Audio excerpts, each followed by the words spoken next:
I don't know if all of you are quite awake. Let's try that one more time. Good afternoon. Good afternoon.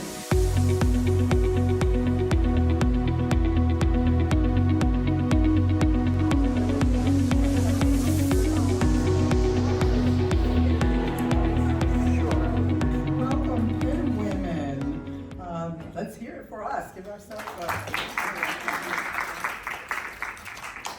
Please, as a favor to all of us, could you check your phone and mute your phones? Vanessa will check hers also. I just turned my sound back on. 4 branches of the American Pen Women from 3 time zones, all with uplifting perspectives on dementia and dying. After we have all spoken, we welcome questions, followed by a keepsake workshop. We're going to actually do a little fun workshop and have something to take with you to commemorate this important panel.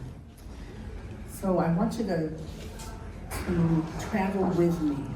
Travel back in time, maybe to your mother's or grandmother's kitchen. Imagine the fresh baked aroma of cinnamon buns. Proof that a single breath can hold a kitchen load of memories. We pen women know that a solitary spark, an aroma, a turn of phrase, a brushstroke can launch a story through time. When life really gets hard, intense challenges often arrive sprinkled with wonder, amazement, and even cinnamon. Such can be the case with dementia and dying. Our first speaker, Chris Larson, wrote the award-winning book and best-selling book, Rosemary Now and Then. During the pandemic, author Chris had a brush with death. The following year, she was unable to comprehend language or speak. Well, she's back. Christina Larson.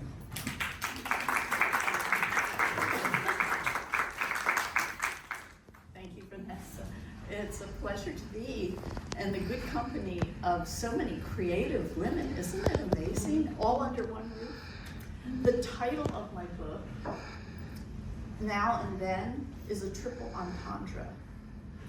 It represents present and past, which alternate throughout the book, mirroring the gymnastics of dementia mind, so that it's easier to read.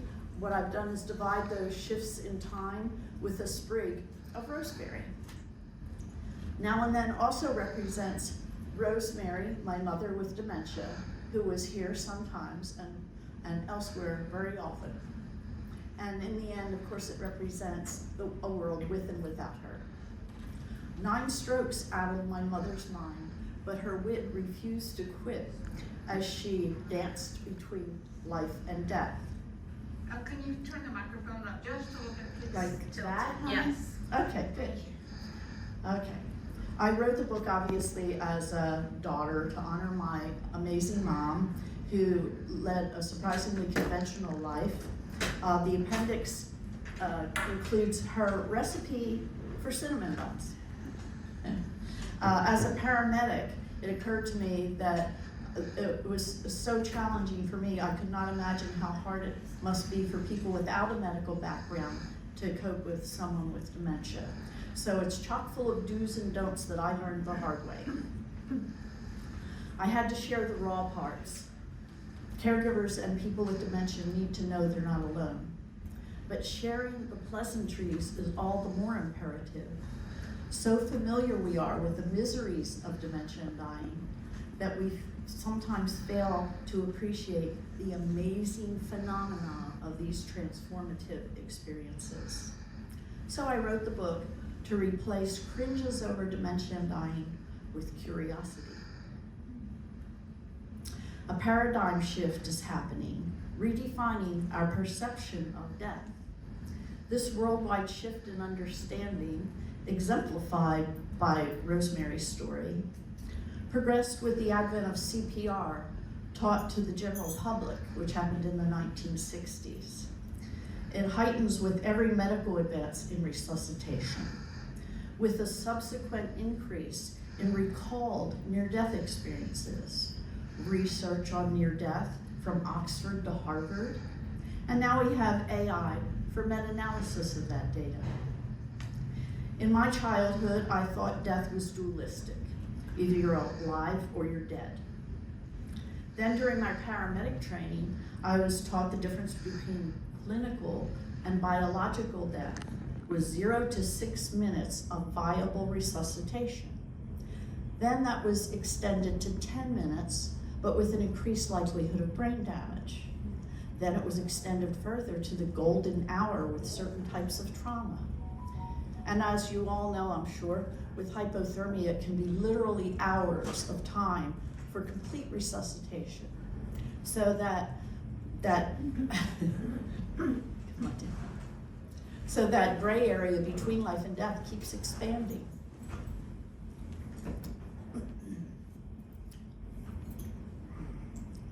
Let me think here. Okay, during my care for my mom with dementia, that divide between life and death, it seemed more like a permeable membrane as her mind and spirit wandered back and forth. It was really amazing. After she died, during the pandemic, I had my own near-death experience. I had stopped breathing, was resuscitated, stopped breathing again, and I promise you that once I stopped struggling against it, dying was no different than falling to sleep. I was rushed from one hospital to another one, to a bigger one. It progressed to meningitis, and as Venessa mentioned, I had a severe deficit of language skills, both spoken and comprehension, that lasted over a year. My poor husband, he didn't know if he was ever gonna get me back. I'm back. So, but I don't want to talk to you about that. I want to talk to you about the beyond is the amazing thing.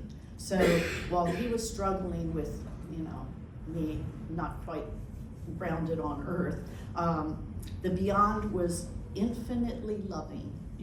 Some of you have heard that already. It reminded me of this song I heard when I was a little kid. I've got that peace that passeth understanding down in my heart. That quote from Paul on the road to Damascus, I suspect, followed his own near-death experience. Both tranquil and astounding simultaneously. And my favorite part, it was incredibly familiar. Since then, I define death as a fascinating ride from life to the beyond, with hints of what awaits intermingled throughout life. So here we go on a brief journey into quality living with dementia, end-of-life surprises, and afterlife intrigue. Quality living with a baffled brain and the art of improvised caregiving. A poetic nurse described Rosemary's brain x-ray as lace, yet fine filigree thoughts continued weaving brilliance through my mother's mind. Stunned speechless, lyrics became Rosemary's language. If troubled, I could sing the first few words of any of her songs, and she had a huge repertoire, and her countenance would completely change. One time she came wandering out of her bedroom in a house she had known for at least a decade, and she had that lost little girl look. I sang and reached out and I sang, "Take my hand," and she replied with a big smile, "I'm a stranger in paradise." Melodies became her lifeline tether to this reality. Caregiving loved ones with dementia can be agony, especially if we are too busy to stop and listen. It can be profoundly gratifying if we take the leap and try to envision the world through their eyes. Sensory keys unlock amazement. Familiar songs, poems, art, work, a cinnamon stick. What cues would you put into your caregiving kit for a loved one or for yourself if diagnosed? So, number 2, end-of-life surprises. These are jack-in-the-box jolts of joy. One doctor expected Rosemary to die any minute. She looked up and opened her eyes and said, "Is this the morgue?" And relatively speaking, I'm fine. She turned pitfalls into pleasantries. Cinnamon buns baked in gratitude, climbing her commode seat, for crying out loud. Yeah, impromptu rituals. She kept forgetting that my father had died a decade prior. So every time she'd ask, "Well, where's your father? Someone should have told me." And we'd go to the front door and we'd wave goodbye and throw him kisses. Fond family stories transform end-of-life challenges into shared epiphanies. With maturity, we understand something unfathomable to our younger selves. Our legacy is not the stuff we leave behind. It's the love we share while living. Rosemary's blanket of embraces hung on the wall over there.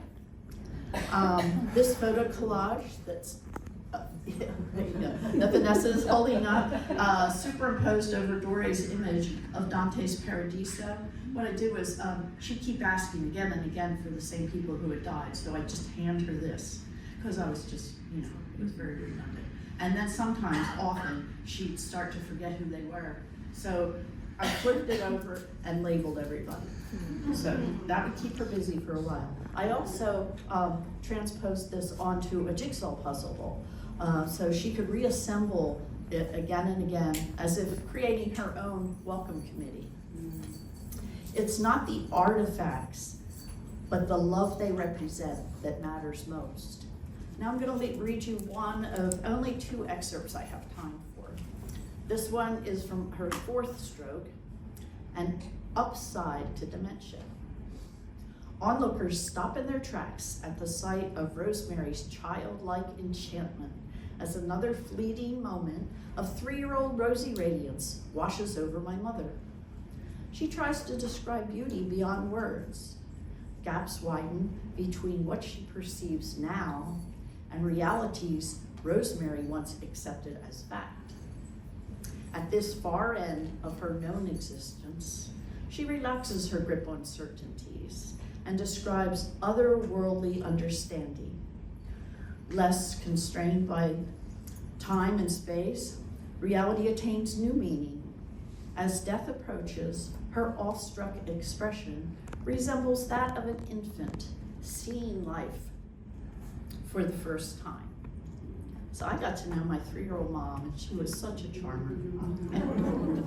Okay, number 3, afterlife intrigue based on near-death experiences. My pandemic brush with death showed me life is intermingled with sneak previews of afterlife.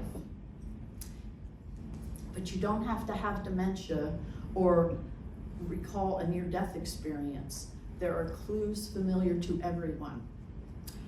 Deep abiding love, spiritual insight, whenever a light bulb goes off with a eureka moment, even pleasant dreams, these seem to be hints of what awaits. I now see my brain not as a projector, but as a receiver of my consciousness. My body is a convenient mortal transport for my immortal self. Life's 5 senses only give the slightest hints of what awaits. It's really amazing. And love is our 6th sense, barely perceptible during 3-dimensional living. Near-death experiences suggest that life is but a blink of our existence. Our conscious, loving spirit continues into multi-dimensional infinity. Skeptical? I was. That's fine, because writers thrive on what if.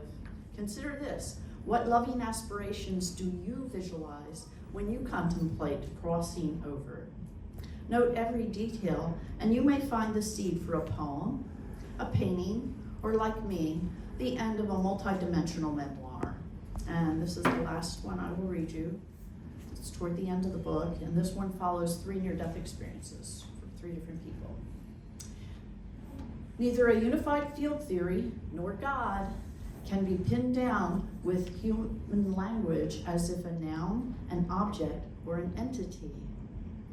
It's life's conundrum the biggest questions remain unanswerable while busy with living. From our first breath to our final exhale, momentous opportunities abound. Until my time comes, I bid my mother a fond farewell until we meet again. In conclusion, our pens, brushes, pianos create landmarks for souls along life's journey. Your paragraph could be someone's life vest. Your painting, a familiar vision for a failing mind. Your lullaby, a metronome for shaky walks down rehab corridors. As your creativity runs wild, enjoy every aha moment that captivates your attention. I suspect these are glimpses of what lies beyond. For now, aging with grace has grown vibrant. Pickleball paddles outsell rocking chairs, for goodness sakes. Eventually, wear and tear coaxes us more willingly to the grave. Until then, breathe deeply. Embrace every opportunity, and like Rosemary, pass the cinnamon buns. Next slide.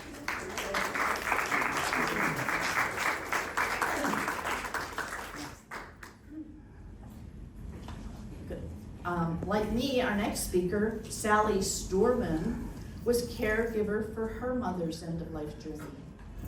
Although incredibly difficult, it proved unexpectedly uplifting.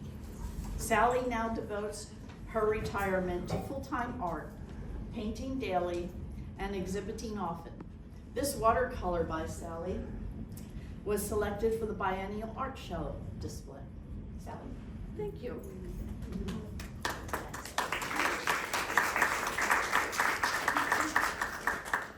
In images rather than words, and it's been that way all my life. So when I read Chris's book, I was really struck by Rosemary's poetry. Many of Rosemary's quotes called forth pictures in my mind. So I had to limit myself to what I could produce in the time that I had. Quality living with dementia, end-of-life surprises, and afterlife. And then into the story of each painting, I'm going to weave the story of my caregiving to my mother during her journey toward her end of life. I'm going to go over and point to each painting and try to project without the microphone. If it turns out that you can't hear, let me know and I'll come back. So in 1963, Rosemary wrote clouds of the past, oceans of the future form, in moment-to-moment drops, day-by-day downpour. She admitted herself to assisted living in 2012. She had 3 children. I was the oldest, and I had 2 younger brothers. My dad died when I was 19, and my mom was fiercely independent, so she hadn't been completely honest about the difficulties that she was having. She had really mixed feelings about entering assisted living. The socialization was great. She loved having friends around and going to dinner and having people to play games with and cards with. She loved having ice cream for dessert every night after dinner. But she was depressed and embarrassed by her failing faculties. Many people fear being put in a home, but as my mom's caregiver for about 4 years during this process, I really feel that assisted living really improved her quality of life. It was a very positive experience. The ever-changing ebb and flow of the ocean waves makes me think about the ebb and flow of reality that a person who's living with dementia experiences.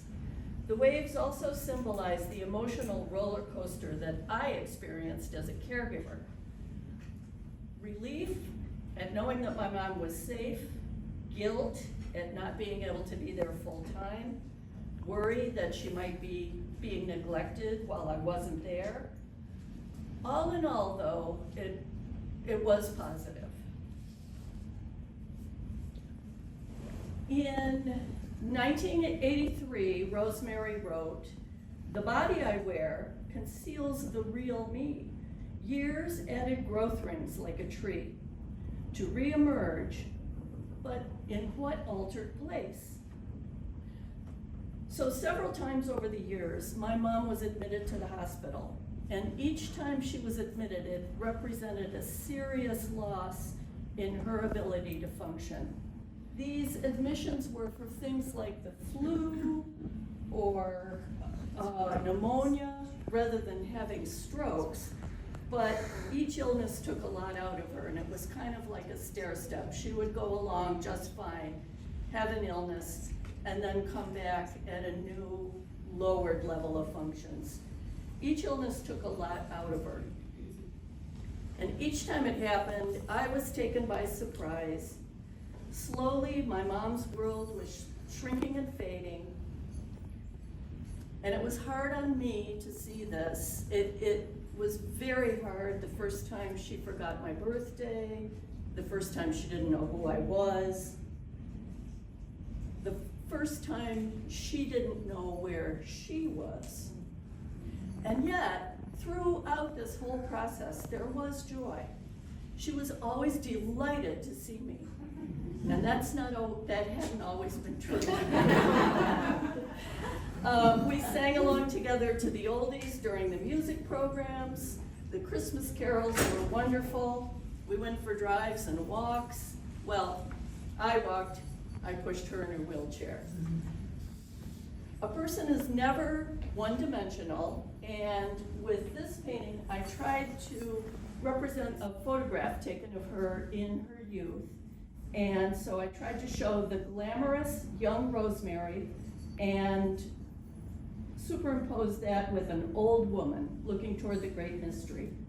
There are gaps and bright spots to represent the gains and losses, the joys and the sorrows. And then, sometime in the 60s, Rosemary wrote, "The fluttering leaves of autumn briefly lift as golden hands in silent supplication to the one who understands." This is the hard part of this talk for me. One day, I got a phone call from the hospice nurse while I was at work, and she said that something had changed and that I should probably get over there right away. So I rushed right over. My mom was not conscious by that time, but I think she knew I was there. Her breathing was raspy and labored, and slowly there began to be gaps in her breathing. I sat with her, and as we were together, I became aware that she was leaving. I don't know how I knew this, but she was taking her leave. It was like she was going on a journey. After she had stopped breathing for about a minute, the hospice nurse let me know that she had passed. And our faith was such that we didn't pray. She didn't want any official last rites. But in spite of that, this was such a sacred moment for me. I can't really explain it any more clearly than that. It didn't seem as though she ceased to exist. It seemed as though she left. I don't know where, but that's my experience. So the autumn leaves represent to me the change that we all face. They fall to the ground, they disintegrate, they're reabsorbed into the soil, and their nutrients go on to feed other plants and animals in a continuing cycle.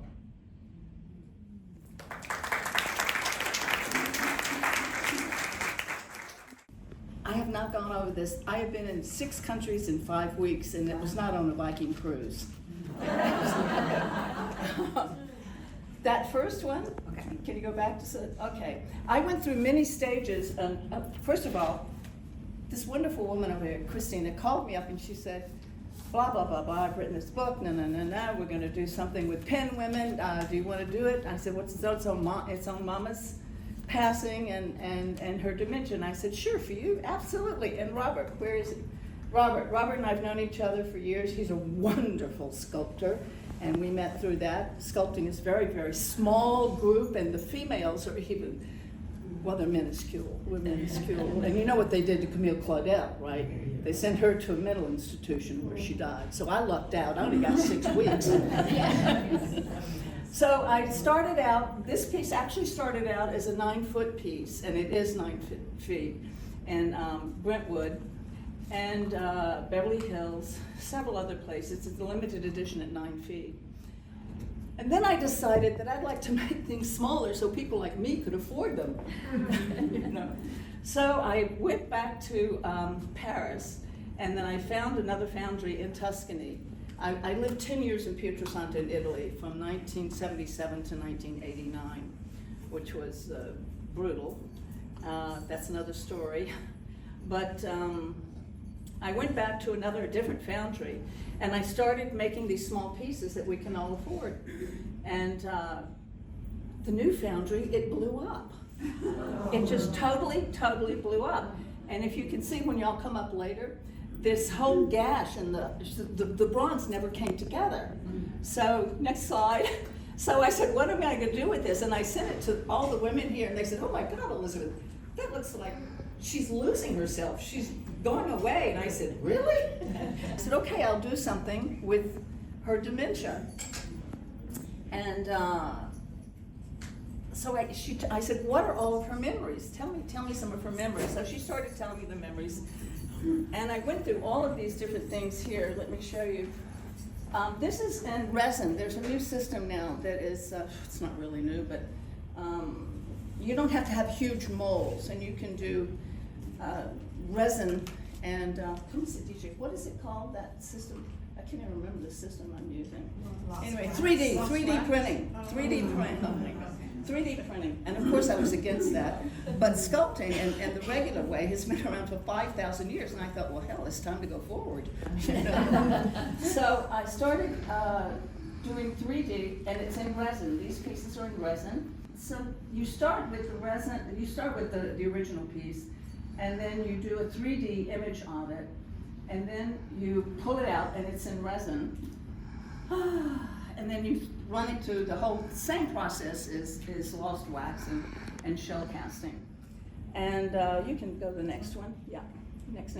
So this is the 3D. I mean, it's just really creepy. But I was like a cat watching the thing going, this is cool. And it goes on for 24 hours. And you still have to get it all out. You have to cut all the things away, and you have to re-sculpt it in resin, which is not really easy. Okay, next one. Oh, excuse me. So this is her, these are sprues that are all attached. I'm not gonna go through the whole process. You can always Google everything now. But that's already in bronze. It comes out, it doesn't come out perfect. You have to re-sculpt each piece in bronze. Next one. This is molten metal. This is in the crucible. We call it the crucible.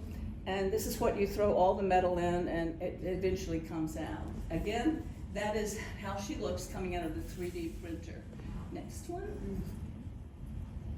Okay, I didn't know how to recognize and symbolize the memories lost that her mom had. And so I started with different things. I thought about maybe the memories should be coming out of the gash in the side, and then there's an arm missing, so she's starting to disintegrate, you know? And it's lots of faulty parts. The body's actually coming apart. And finally, I said, okay, that's one. I'm not gonna do that one. And the next one. I'm sorry they're so dark, I really apologize. And then I just thought about putting them on the base down here on the bottom left one. And then I thought about them falling off of her and coming down the base, you know, and I didn't like that one either. Next one. I don't know. Is that it? That might be it. Yeah. That's okay. So I ended up just this weekend, after 4 or 5 months of screwing up, making accidents, making mistakes, and hitting a wall, hitting a concrete wall, and sliding down like the road runner, you know, trying to go through that tunnel. How stupid is that? You know, but we do it. You hit a wall, you pick yourself up, and you do it again, and you do it again, and you do it again until you get it right. And this is, I've been sculpting 57 years in 7 countries, and that's just what has to happen. And we women were not very popular when I started, I can guarantee you that. Some really iffy things happened to me, but I will not go into that. That's another story. So anyway, thank you very much, and I will keep you updated through whomever of this monument that I'm building. The pen is mightier than the sword.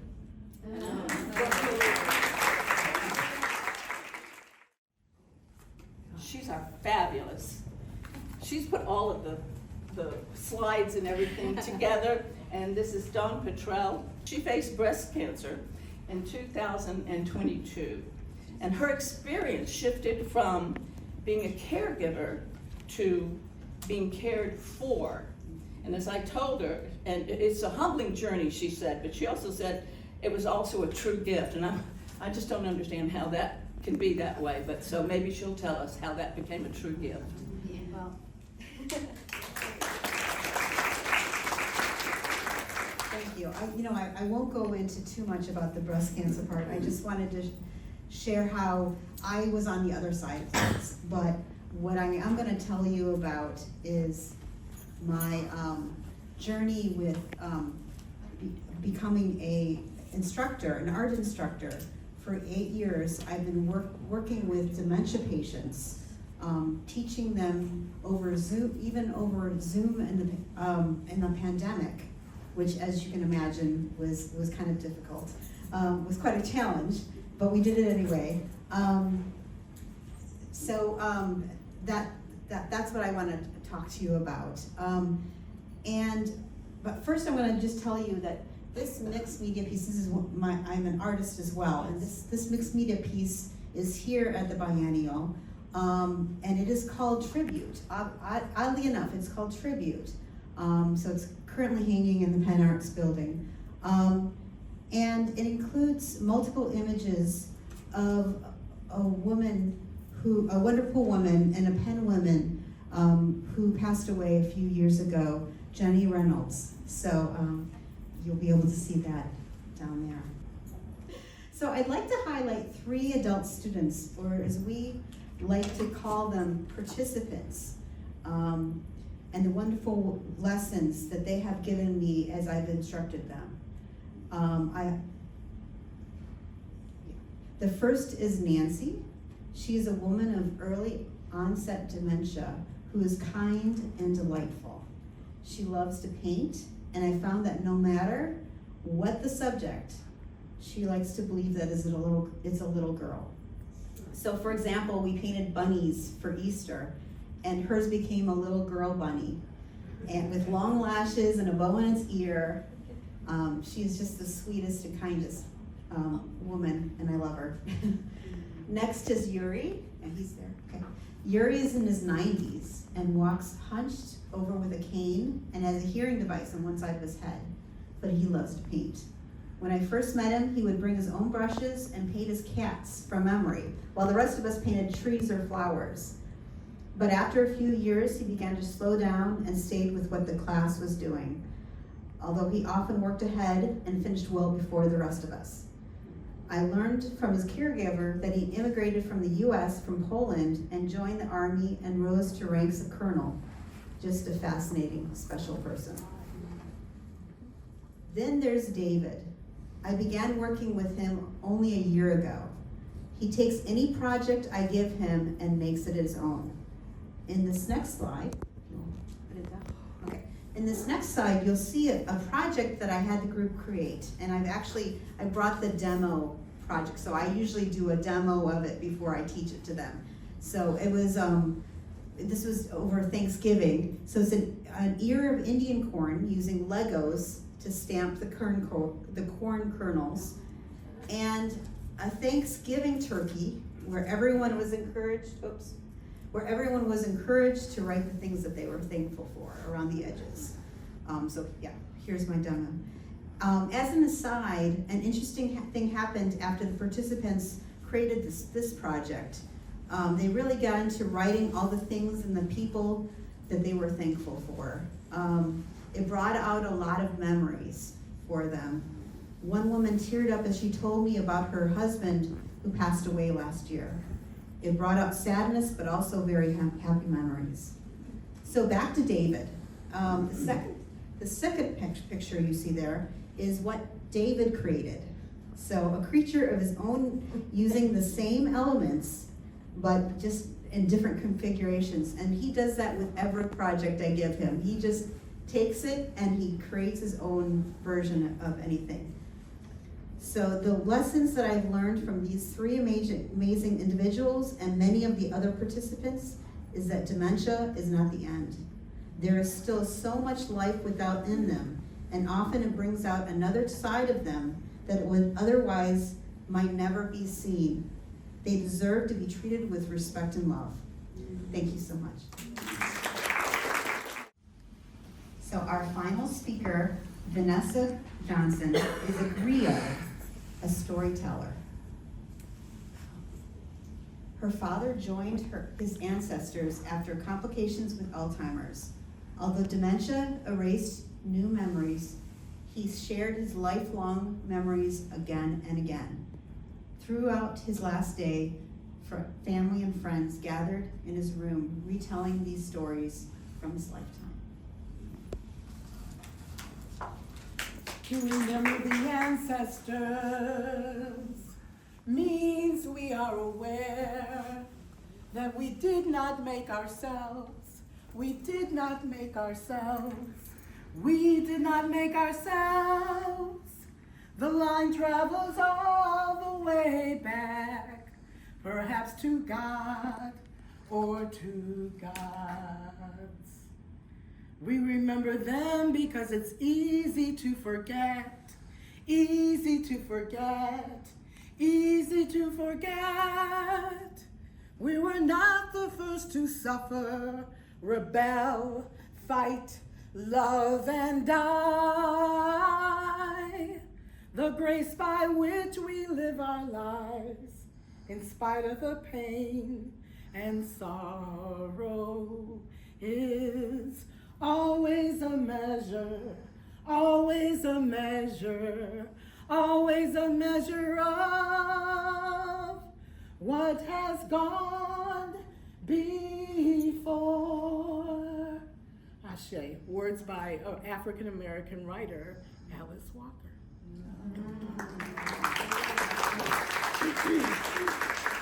Sorry, I'm always afraid of singing because I never know where the voice is at that moment, so we'll travel along with it.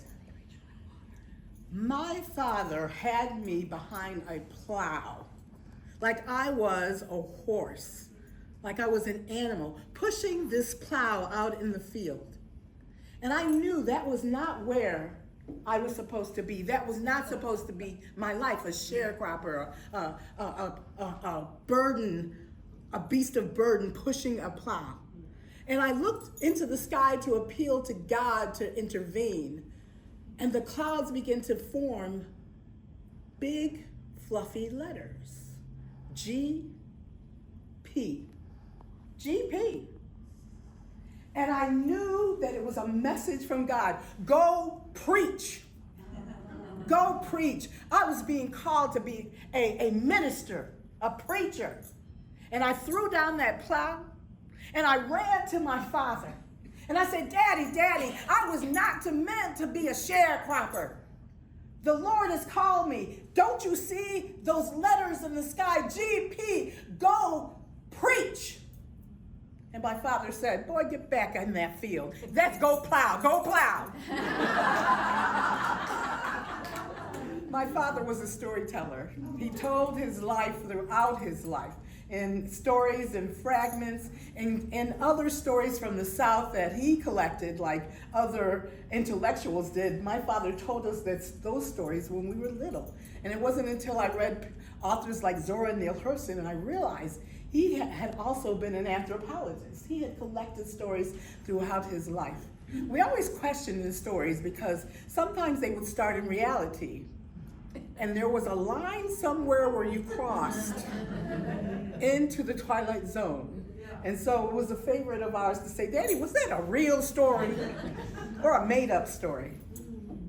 The story of my father's life is that he grew up in Notasoga, Alabama, a little town just outside of Tuskegee, where Tuskegee University is now, Booker T. Washington's first college for black people during segregated America.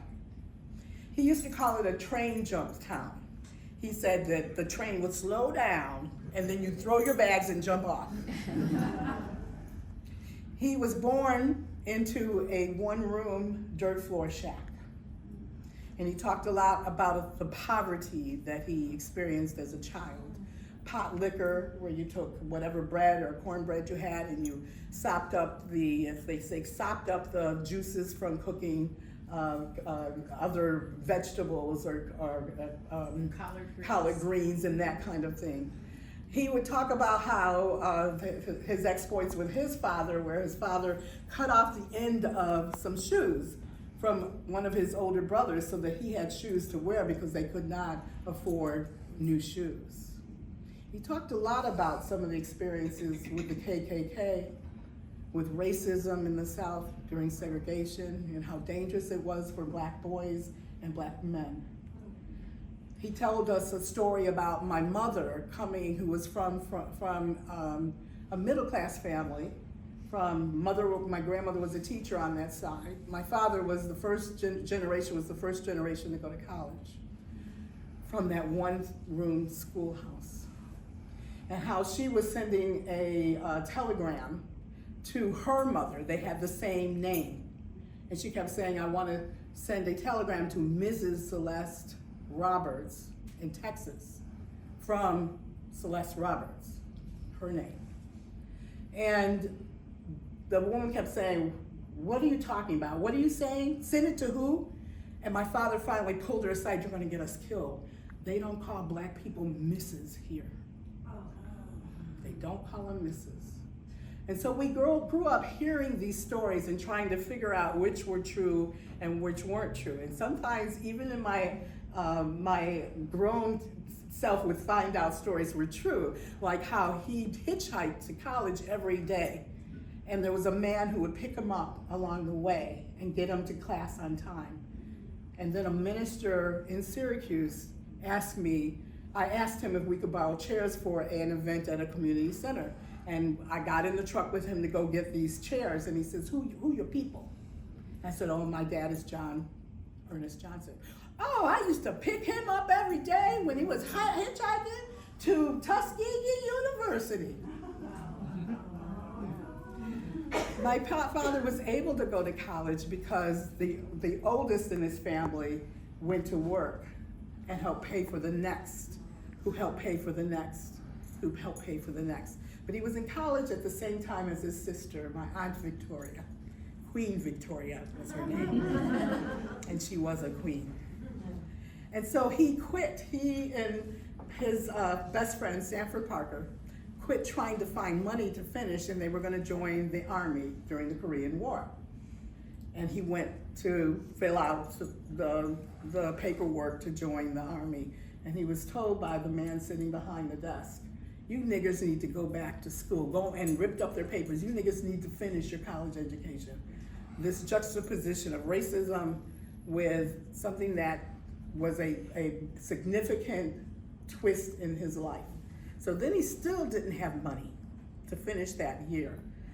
And he went looking for, and Notasoga, this small town, looking for work. And then he saw this upholstery business.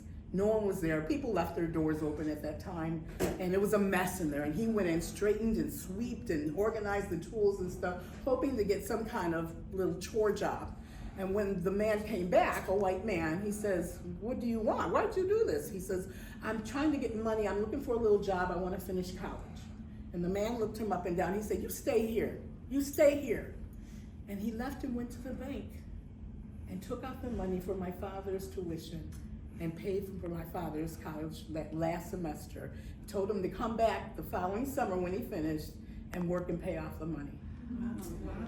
One of the stories that fascinated me in the book about Rosemary was her at one point coming into memory of being an ally for some black gentlemen in the facility she was living in. Yes. Yeah, the rehab. And that through all of the problems with memory and this journey through Alzheimer, it was her remembering what social justice looked like and practicing it in her own life to the very end.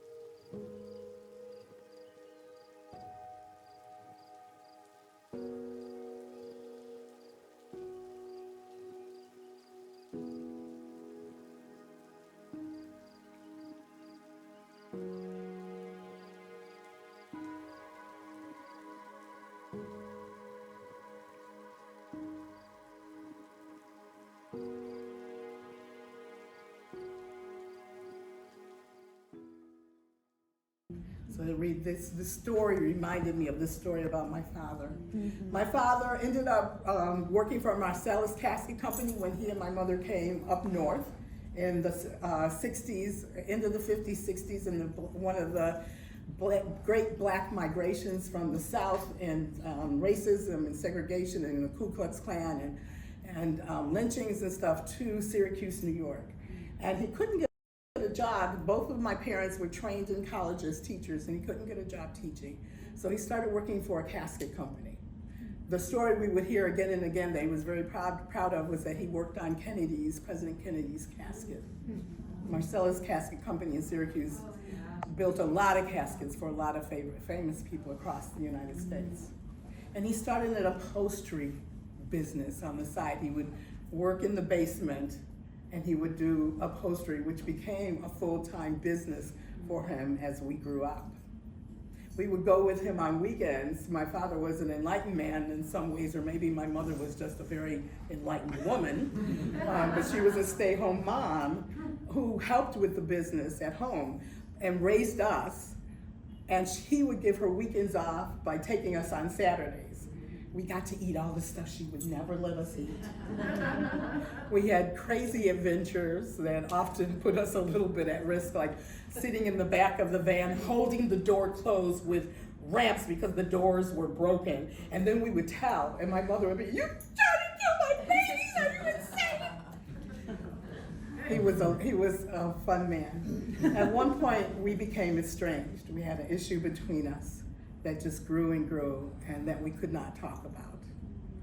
And so by the time he was diagnosed with Alzheimer's, this sat between us. We weren't talking. I remember going to see him though in the hospital. At one point his kidneys shut down and they were able to, found out he only had one, born with one, and they were able to get it going again. Let me know when I have 3 minutes. And it was just he and I in the hospital room. And we started talking, "Dad, you probably need to let go of the business now. You can't drive like you used to drive." And they were talking about he couldn't climb stairs, so moving into an apartment that was at one level from the house that he had bought, and with this work throughout his life. And he said, "I always dreamed of having a house in the suburbs and having a big backyard for you kids." And he did, and I dropped even talking about him giving up the house or the business or anything. That this is what he always wanted. This is where he sat at that point in his life. I got a call from my mother one day. I had a hysterectomy that summer, which was significant for me because I knew my part of the line of my father and mother ended with me. And I was unable to drive. I was unable to take a bus. You know how you are after a hysterectomy, and the limitations on your body. And my mother would come and pick me up and take me to go see my father. And our issue would sit between us, but he didn't know who I was anymore. And I realized it was a conversation we would never have because he couldn't remember it. But I would sit him and talk with him about memories of the past, all these crazy stories that he told us, the music that he loved, the stories that he told, and that was still present. And then finally one day my mother called and said they're saying that he will not make it through the night. And so we went to his room at the care facility. Friends came and told Mr. Johnson's crazy stories. I told stories, my mother told stories, and we celebrated his ending, his leaving us through all of his storytelling. My older brother was on the phone trying to make it to Syracuse from California. My younger brother was there, and some of my best friends who had experienced Mr. Johnson's crazy stories and their tellings. And he was ushered out with all of these stories being told around him. At one point, my mother got really tired, and she needed to leave. My mother was ill herself and needed to leave, and it was just he and I in the room. And I had that moment with him to whisper in his ear my forgiveness, my guilt, and to say I love you, and to say goodbye. Thank you for listening.